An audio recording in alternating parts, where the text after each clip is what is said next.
Welcome to Inspire and Move, the show that inspires you to create, connect, and grow. I'm going to bring you meaningful conversations, aha moments, and all the motivation you need to up-level every part of your life. I'm Ali Aruda, founder of Inspire and Move, and your personal hype girl. I've gone from fashion school to celebrity stylist to corporate marketing to brick-and-mortar entrepreneurship with my husband, each time learning incredible lessons how to pivot, reimagine, and implement the steps to become successful. I'm passionate about inspiring others to live their best life, a life of joy. We have the power to design a life that we love, because life is too short not to. The best part is that you weren't meant to do this alone. If you feel like you are meant for more, let me ride shotgun with you, and together, let's get you to where you want to go. One thing I wanted to kind of touch on when you were chatting about the world of filler, I feel like I actually came in quite novice, where I was like, I just want filler in my lips and I don't need it anywhere else. And then Dr. Rosen, after the assessment of my face, I have some filler in my temples. That probably has a much more technical term, which I will let you correct me on. But you had shared something with me, Dr. Rosen, about what happens as we age, that in my layman's terms, and again, please correct me in the more scientific way, that as we age, we become a little bit more hollow in the temples. That was a big wow for me, and I took that back to my community. I was like, girls, you need to hear this. This is so interesting. So now let's hear it from the experts and share it with everyone. Sure. It's really about facial shape. So generally a more youthful facial shape is quite oval. And then what we often see when people age is we get a little bit of loss in the temples, we get a little loss in the lateral cheek, and then there's almost sort of more of like this hourglass kind of shape to the outside of the face. Now, the other thing is that those lateral parts of the face are really key in keeping more medial parts of the face up. Right. And so as we start to lose in the temple, we start to sort of see like descent in the brow. As we start to lose in the lateral face, we start to see a little bit more descent in the cheek and the jowl area. So like these are just important pieces to maintain. But also that's the way you look at a face and you make the judgment is in less than a second. And those are really the important things, you know, how your eyes look, how the shape looks. Those are like the instantaneous judgment that you make on how sort of old someone is. And when, you know, artists would like age someone, they would shadow these areas that start to sort of make the person, the character look a little bit more old. Yeah, I don't want the shadow there. I want nice, full, youthful temples. Yeah, youthful. And then sometimes though people just, again, might just have one side, which is a little bit more hollow. There's always a difference between the two sides. We're not perfectly symmetrical. We're, as one of our mentors said, we're always cousins side to side, not identical twins. Okay. And so like, again, sometimes someone might just have like genetically a more hollow temple inside. So that side starts to sort of age a little bit more rapidly due to that initial circumstance. So something where you would want to step in. You know, people are interesting because on that exact same note where Nathan's talking about a face that has a certain type of width in the upper face and narrows down a bit, an oval, our face becomes longer, right? That and when we lose sort of in that temple space. But human beings are interested. You have a patient, how often do they come in and they just say, I need you to do this? They're literally lifting here and they're literally pointing at the exact mechanism of treatment that we need to help them, which is help where you've lost volume, help where the bone has sort of protruded a little bit, help that kind of stuff so that things aren't sagging and things are lifted. But every time someone comes in and sort of lifts it, they're like, yep, you got it. You understand exactly, and we're gonna match in how we speak to each other, right? I'm thinking of I think it's the movie It's Complicated with Meryl Streep, and she like held this like saggy or droopy eyelid that she thought she had, and you nailed it, the Meryl Streep effect. Yeah. One thing I have another question about effectively customizing injectables, but I wanted to kind of again go back to something that you said, Dr. Moon, about some of the ingredients that I actually think there's a correlation to ingredients that we are ingesting, like hyaluronic acid, like collagen. Is there anything there in terms of the relationship between what would be considered, you know, from an injectable standpoint versus something that we could take orally? Yeah. In quick theory, it would be amazing if you take collagen and it would get to the skin. It lifts that eyebrow. Yeah, and, or you and take fills out those temples. Yeah, and I don't think there's like a really good correlation with sort of the things that you ingest in terms of replacing things that are lost. So, you know, taking bone supplement like chondroitin, et cetera, doesn't necessarily help your bone or calcium, et cetera. Taking hyaluronic acid doesn't necessarily replace the way that hyaluronic acid comes, because it's not sitting there in a pool. Everything is wonderfully interconnected, and it's like a symphony of things that happen in the skin. And so just trying to replace one thing doesn't really work. The other part is, let's pretend it did. Let's pretend it did work. You took collagen or hyaluronic acid, and some gets to the skin, but the other biggest organ in the body is your gut, which equally loves very similar things. So if we're taking collagen, well, the gut has first choice, then into the bloodstream, and then the arteries and the blood vessels and the cells have next choice. So some gets to the skin, but I don't think at this point in time it's so amazing, our technology in targeting, having the food groups or the supplements target the skin directly. Some gets there for sure. So it's a bigger picture, it's a small parcel of a bigger picture, as when you're taking these oral things, supplements and food groups. And yeah, it's about really having the building blocks, right, in the organ to do what it needs to do. So the likelihood is that someone who has a really healthy diet is getting a sufficient amount for your body to be using these things. There is like evidence at a distance, if you take these like collagen hydrolysates, that you can like label them and you can see them in the skin. So like you might be bringing building blocks there, but it's also very hard to do a study that correlates, your diet with real changes in the skin. It would just be like, there are some things that are very hard to prove and would take studies that are kind of impossible in the way that studies are conducted or funded or what have you, to necessarily also follow it through to understand these things super well. And there's so many confounding factors too, besides food. There's hormones, that create a lot of changes as well. So it becomes messy, but for sure, like the body, the body needs its materials, the skin needs its materials. So if you're really denying those materials, or if you're like, as Channy was alluding to earlier, if you're doing things that sort of starve the skin of its blood supply by smoking, smoking, we know that there's less circulation to the skin.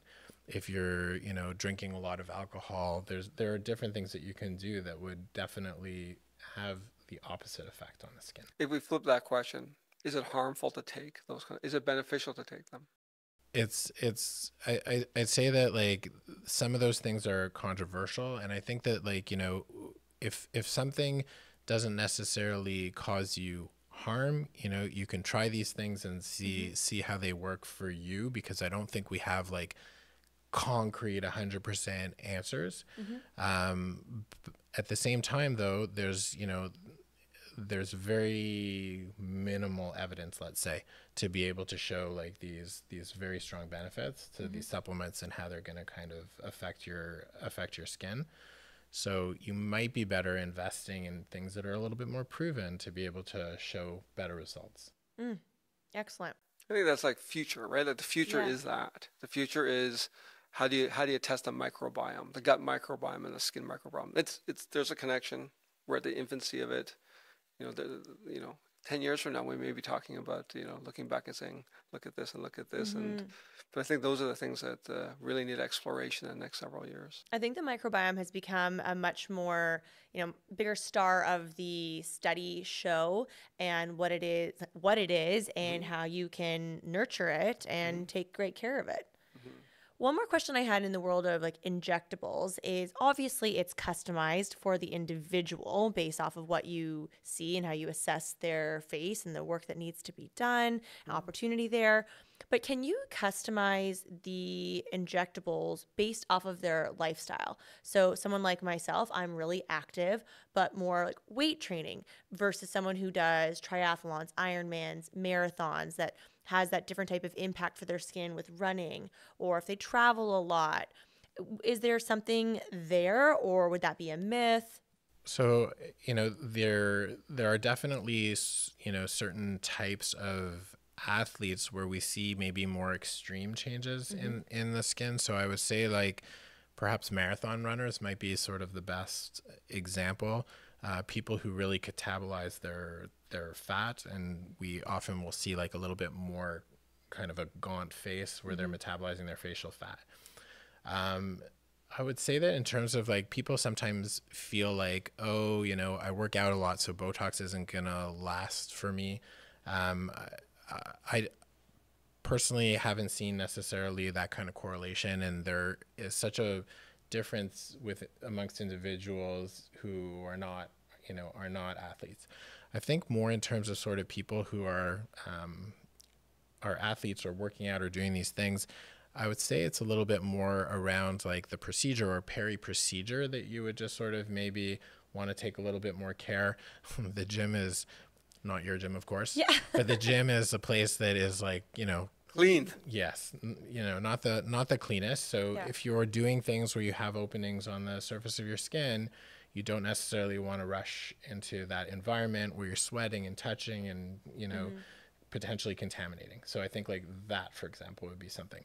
Or where you wouldn't want to be necessarily like disrupting a treatment that needs a little bit of time to sort of set before you can potentially take before you could potentially go back to some of these activities. Like you don't want to be like putting pressure on your face immediately after you've done a procedure like Botox or filler, for example. And no yoga after Botox. I made that mistake once. I mean, avid athletes are also some of the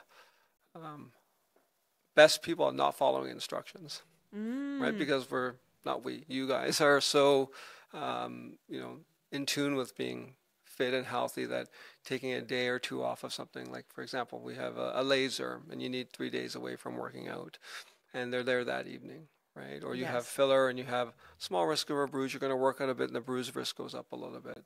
Or you know, these are things that we find sort of more in certain disciplined populations, let's say. Absolutely. I feel like I need to plan my appointment times strategically based off of my training schedule to, in a perfect world, not miss out on anything, because that is an important priority. And Well, even on the same note, we're talking about, like, you probably eat a lot healthier than I do. I think most people do. And in that, I'm sure there's omegas, and in that, I'm sure there's, you know, a lot of people drink green tea, and there are things that lead to bruising. Right, like omegas are wonderful for life and brain and function and heart, but they're terrible on bruising. One of the biggest bruisers, right?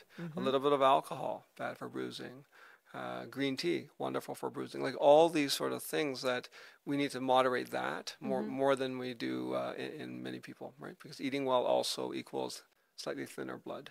it's amazing some of the things that we have to pay attention to that are, as you said, great for you, but not an energetic match for other things, such as, you know, if you are getting, I've experienced that with taking a omega fish oil with lip filler, and then learned that. I was like, okay, great. So we'll just modify when I take that and have some space on either end of the appointment to ensure a more proactive approach and more abundant recovery process. I mean, you'll find that Nathan and I, our whole team here, anal is not the right word. I don't know what the correct word of this generation is, but we're very particular about things before and after and how you take care, because we want the impact not to be the downtime, right? We want the impact to be the things that we work on together. And having a bruise, remember one of our great friends, Arthur Swift, used to say, and still says, you bruise them, you lose them, right? Like taking care of those things. So sometimes someone will come in and have had a lot of omegas, or I don't know, garlic is also one of those things, and we'll plan differently. They'll come in and we won't actually do that treatment, right? Because it may interfere with results in terms of bruising, etc. So little things that we pay attention to, but you'll find we do that in everything. It might be quite annoying to be with No, it's part of what makes you, each of you and your team and the Dermetics difference. And this is actually a great segue, because I wanted to go in the direction of someone's coming in for their very first time. They have never had any sort of injectables. They've never even maybe invested in a skin treatment. How do they prepare before they book and come in for their very first time? They really don't need to prepare, because that's really sort of what we're offering, right? We hope we're good listeners. We really try to sort of understand who our patients are and what it is, or the reasons, the motivations for why they are in that clinic that day for investigation into some of these opportunities or possibilities.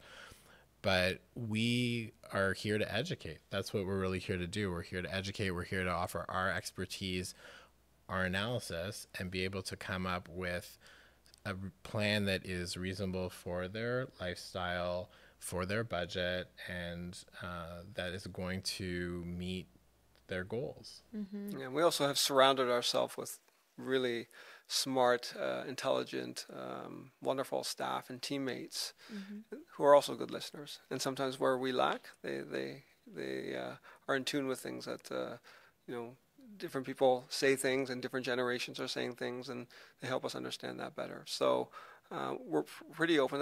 Like Nathan said, if you come in and you're just authentic and honest about what's bothering you, our team will be wonderful at sort of helping you walk that journey. You do have an excellent team, and your team now is north of 30 individuals, correct? Hey. Well, also a good listener. Yeah. Okay, and Dr. Moon, you said something that I actually really love talking about is who you surround yourself with. And I know from being a patient and a friend of Dermetics that you guys are excellent at investing in education, and you spend time, money, resources every year going to conferences and expanding your network and what you're learning. How does that impact what you do in a day-to-day or quarterly? And is it, a must every year of making those investments? Or do you have mentors, coaches? I'm a really big advocate for that. Well, it's a big loaded question, something that's not one set answer. It's something that we've learned over time. When it comes to like our team and our teammates, we've learned, I think, over time, and just hire amazing people, work with amazing people, believe in amazing people. So quite well, our partner Jamie Cullen. Love her. Yeah, she's already been on the podcast and she crushed it. Great. Well, she's very smart, in tune with business, but also has a wonderful innate ability in encouraging team and culture. And we all have elements of that, but she's really done pretty solid on bringing that all together, both here and at D2 Med Spa.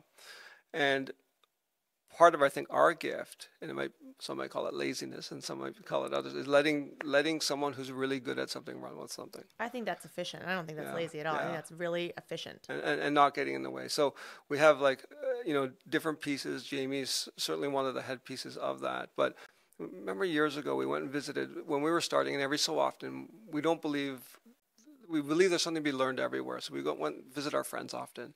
So we went out to Victoria and we saw this amazing doc, Mark Lupin. And he had his team, and his team was rolling, and they looked great. And we're trying to figure out how to, not copy that, but really maximize that. And he's the one who said, you don't need to hire someone because they're trained in X or Y. What you need is to get a really good human.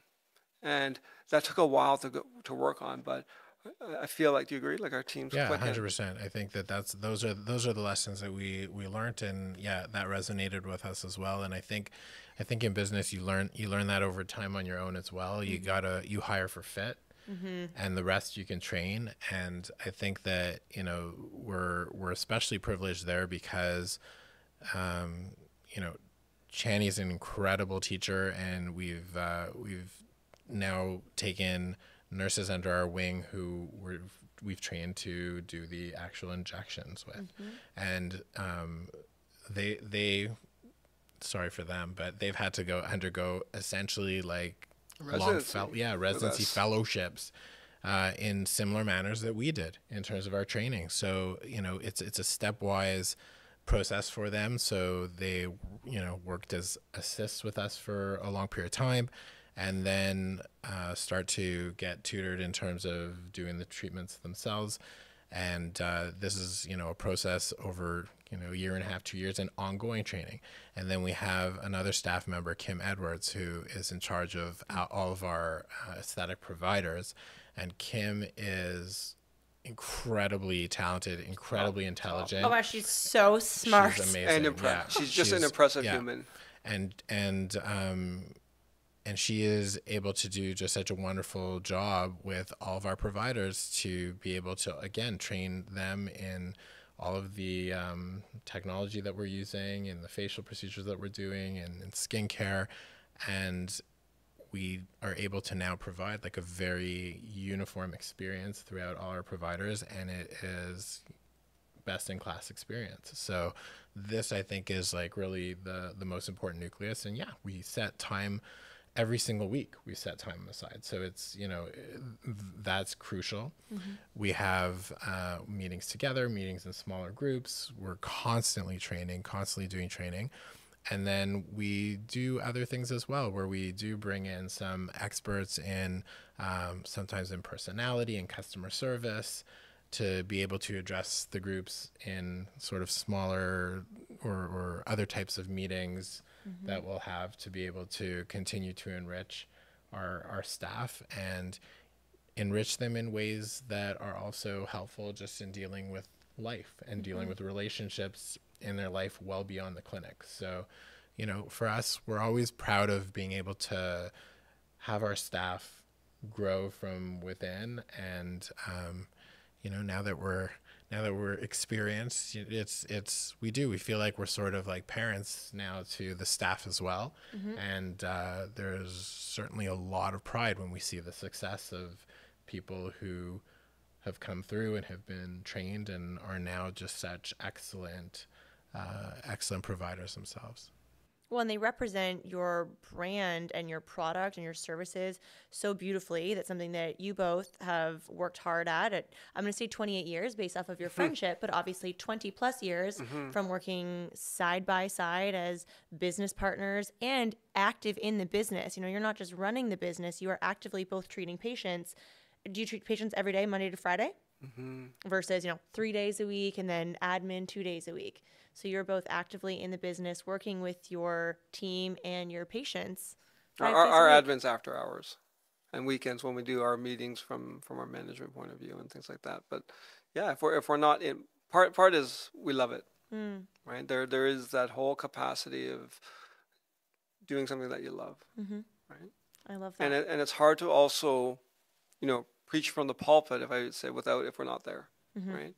So we don't want to be remote sort of, treaters of patients, but also it helps us stay current. Like on a sidebar, like Nathan and I teach a fair amount, and it's fun, but it's also a lot of work. It's many, many, many hours. And people ask us, why do you do it? It's because you like being on stage. Maybe 20 years ago, not anymore. Do you like working with colleagues? Yeah, I like working with colleagues, but we do it because in prepping for that, you learn at a level that you can't copy in any other way, and you bring that to the patients and your staff, and that's why we do it. And it's the same thing for any of our team, like any of the nurses who are going through our program. Man, they study. Sometimes out there the average course is, I don't know, a weekend or something like that, or some modules leading up to that. Our nurses have done hundreds and hundreds of hours of studying and having, two dads looking over them while they inject, correcting everything.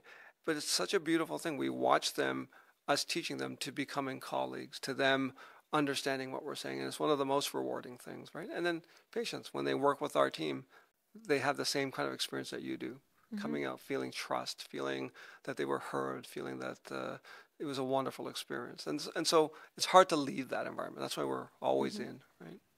Well, I think it's really neat. I actually was talking to Jamie, your third partner, before we hit record, and she was telling me about a recent hire that it was a patient. And I know that's not the first time that you have made hires from your, I'm going to call it your community, your Dermetics community of patients that have then come to join the team. And I think that's such a beautiful reflection of what you've created here from a experience as a customer and client to then have a different experience by being a part of the team and being a part of that grand vision for the company.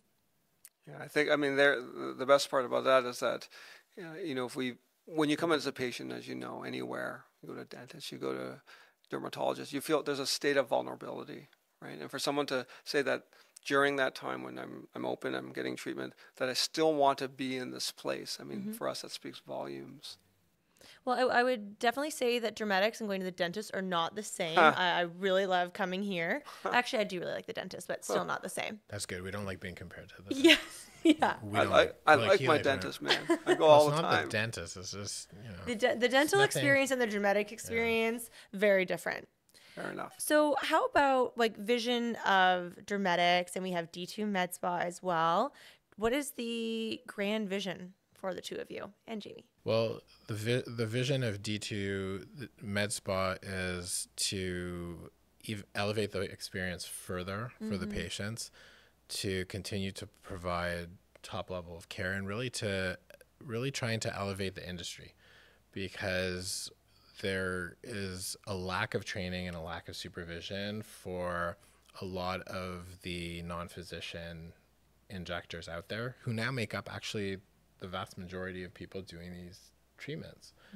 And for us, unfortunately, we also tend to sort of accumulate some issues that happen in other clinics. They find their way here to deal with complications that weren't dealt with where they were getting the procedure, which is something that should never happen. And so we're hoping that this is going to be something that eventually people will be paying attention to and understand that there's a different way for these things to be done, so that our colleagues out there will be doing the same, and that we'll have, a much safer community for these types of procedures.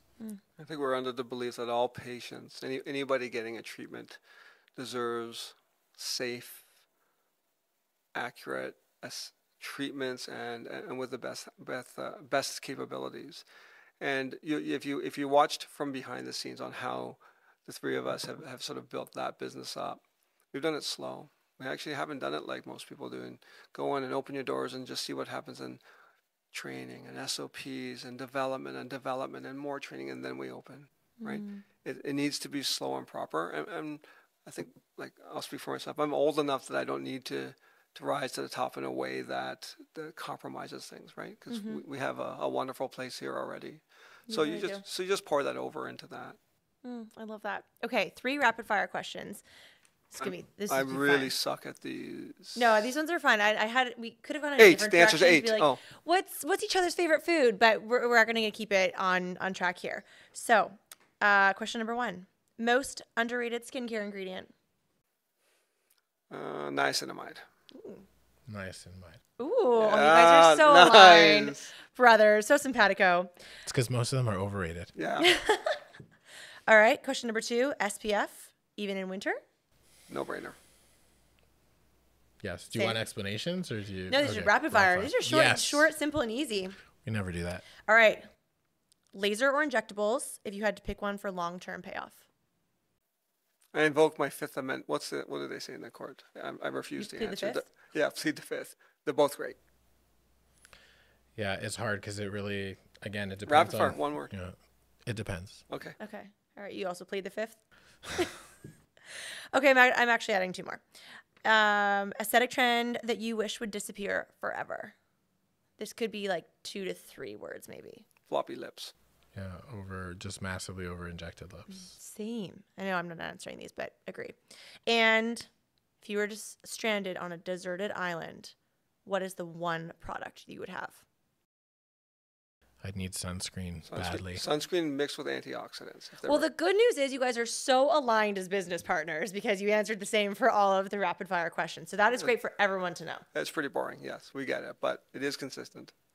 No, you guys are just a wealth of knowledge. And that's one thing that I love so much about both of you, that you are so committed to education and excellence and delivering a gold star, 5-star luxury experience when it comes to the world of injectables and skin health and body treatments and skincare, and a team that is just so aligned and follows in your excellent footsteps and really truly breathe the same vision that all 3 of you have. And it's just such a pleasure to be part of this community for both me and my husband, Matt. I say my husband, Matt. Everyone knows that, but video Matt is here capturing the recording, so I need to be specific. But I'm just so grateful for the beautiful relationship that we have all built together and friendship, and I'm so grateful to trust my face to you and your team. Yeah, I think that's amazing. That's our privilege. Yeah, we would reciprocate that. Working with people that we're aligned with, it's a wonderful way to go through life, right? I couldn't agree more. So in closing, where can everyone find you? Nathan's house. What's your address? You guys can drop your Instagram handles, or we can just, go specifically to Dermetics. It's really our easy. Instagram handle? Instagram? Dermetics. At Dermetics, yeah. Yeah, thank you. Or dermetics.ca. We'll link everything in the show notes. I think Thank it's also you. great. We'll link D2 Med Spa as well because they have some really beautiful content and also a beautiful experience. So we'll have everything in the show notes so people can find you guys, book their appointments, book a consultation, come get that SPF just in case they're on a deserted island and they can be aligned with you. Yeah, appreciate it. Appreciate Sounds you. good. Thank you guys so Thank you very much. You're welcome. Come back again soon. This was so great. I know there is so much more for us to dive into.